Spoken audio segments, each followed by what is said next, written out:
You know, people come up to me, hey, you always talking about the civil rights movement, Martin Luther King Jr. You wouldn't have nothing if it wasn't for the civil rights movement. I say, man, you done lost your mind. Jesus Christ has ordained something for me. Do you think anybody can stop it? Are you crazy? You're an idolater. You think that Jesus Christ has ordained something for me and some white racist can stop me? Oh, you've lost your mind. That's why you don't have anything. You've sat here in my face and told me that I can be stopped by a racist and that I need government to give me what I have. I'm just about to pistol whip your ass right about now. How you think you talking to? You're projecting, man. Maybe you're a beggar. Not me, never me. You wouldn't have nothing if it wasn't for the civil rights movement. Hell, that was millionaires. Al Ross in my hometown was a millionaire, black millionaire before the civil rights movement. Jackie Robinson had gotten into baseball. He integrated before the civil rights movement. Well, you grew up in a pretty poor place, but you had a black millionaire. Oh yeah, Al Ross was great. His grandson Bill Ross is the mayor of Brownsville right now. Al Ross gave my father a job. My father never worked for white America. He worked for himself, or he worked for a black man. His whole life. Yeah, we had many prominent black people where I live. I saw many prominent black people, school teachers, business owners, people who own clubs. It was just, you had poor whites, poor blacks, rich whites, rich blacks. It was just what it was.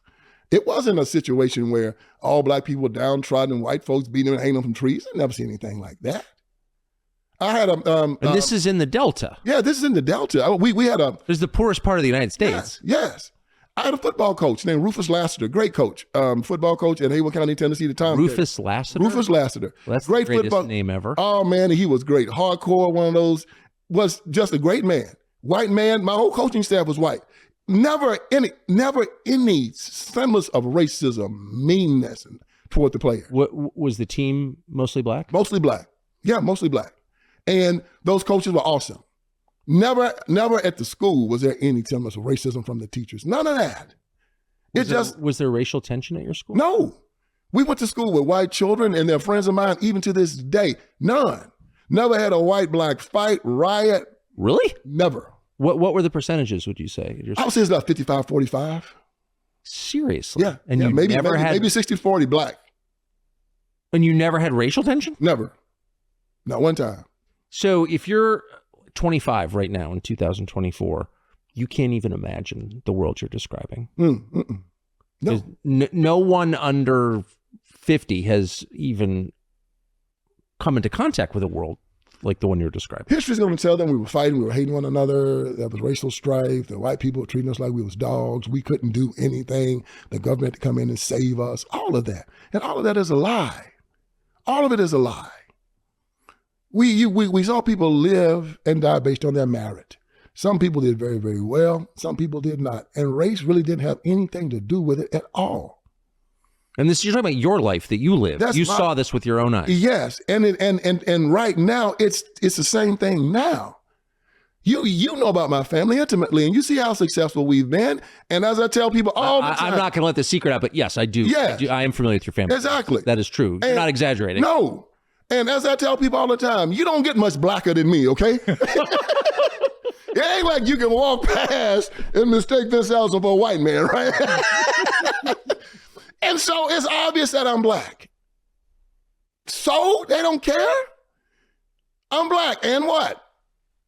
What are you gonna judge? I ain't gonna walk around some racist and say, please, boss, don't judge me by the color of my skin. No, if you don't like me, that's your problem. You put your hands on me, you'll have another problem. I'm going to love you. I've been ordered by Christ to do so. I'm going to love you. I'm going to treat you right. I'm not going to cheat you. I'm not going to lie on you. I'm not going to do anything. But it ends with blatant disrespect or with you trying to harm me. And most men understand that. Yes. And because of that, it never happens. Never. I travel all over this country. I meet nothing but nice people. Me too. I can't remember the last time I met a bad person. I'm literally sitting here trying to think, and I cannot think of it. The last time I met a person that was just mean to me. I can't come up with it. I really cannot. That's not the America that Joe Biden describes. Yeah, and it's something. I don't know where that, well, he's around Democrats, you know, so they probably that way. But the rank and file American that I run into every day, and again, like you, I travel a lot. And I run into people, and I know people really know you. They see you, Tucker Carlson, right? And they come up there, and I bet they're nice. Hey, Tucker, hey, man. They are nice, actually. Yeah. And so they want us to hate one another. They want us to look at one another and you know, like Iago and Othello whispering in your ear, you know, whispering in your ear. He's your enemy. You watch him. He's your enemy. You watch him. You watch him. Dude ain't done nothing to you. But, you know, they whisper in your ear. He's out to get you, man. You need to watch him now. And when that's planted, paranoia sets in. And you have black people that are isolated in ghettos, right? Isolated. Yes. That never come out. And they've been fed this lie by the black preacher, the black politician, the black civil rights organizer. And they won't let, if you want to talk about segregation, you try to integrate one of those majority black districts and try to bring a patch of white people in there and see how they're going to fight you. I mean, if you want to bring black people, I mean, you want to make them mad, bring in a Trader Joe's, right? Or Whole Foods. You're going to bring white people in here. Oh, get them things out of here. Oh, man, they'll try to burn it down. They don't want white people in those areas because you're bringing alien ideas to the locals. No, they want to keep white America out of those black areas. They call it gentrification. It's just a fancy word saying keep white folks out. And why do they want that? Because they want control. Ralph Abernathy wrote in his book, "And the Walls Came Tumbling Down," in the 1980 election, he went to them and said, look, guys, welfare is destroying the black family. It's destroying it. We've got three generations of black people on welfare. We need to start doing something to get them off. And he wrote this in his book. I never will forget it. He said, he said something curious happened. It pleased them to see 3 generations of black families on welfare because it gave them control. And that's when he endorsed Ronald Reagan for president. Ralph Abernathy endorsed Reagan? In 1980. Mm-hmm. How did I not know that? Yeah, and that's why he did it. Because he said that the black caucus was trapping black people into this welfare trap. And you remember when they did the welfare bill with Bill Clinton, how the black caucus fought against it, and they never voted for it, ever. They want to keep these people exactly where they are. That's where their power comes from. It has always been one of these attributes of black leadership that's very different than any other leadership in America. Jewish leadership, Asian leadership, and the people in the Indian community, they look out for the benefit of their people. They're trustees. Black leadership has always been a sellout leadership that came from the plantation system and the house Negro system.